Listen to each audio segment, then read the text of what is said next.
Hey folks, hello and welcome to this YouTube channel. In this video, I'm gonna teach you how to fix this installation package cannot be opened here in your Windows or computer. So without any further ado, let's begin. The very first step is you need to press Windows and R key together to open this small window called Run. Here, please tap services.msc.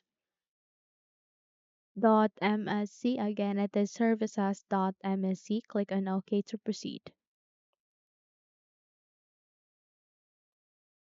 Okay, so once you have successfully opened the services window, here you need to select any of the service and system and type W so that you would be able to be redirected to the service or system starting with W.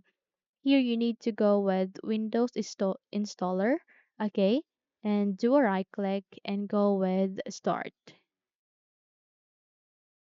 Okay, so once you have start the Windows installer, just have to do a right click here, go with properties, okay, and click on OK. So once you have the click on it, you have just successfully start the Windows installer. Just have to go to the left side of that where you can see Windows installer.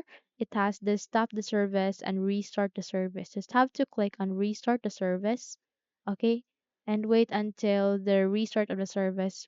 The restart of this Windows installer will be done. Once it is being done, just have to close this window, and here you need to restart your computer.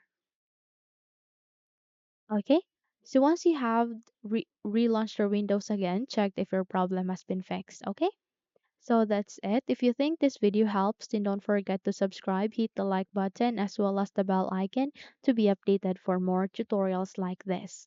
Thank you for watching this video and take care, everyone.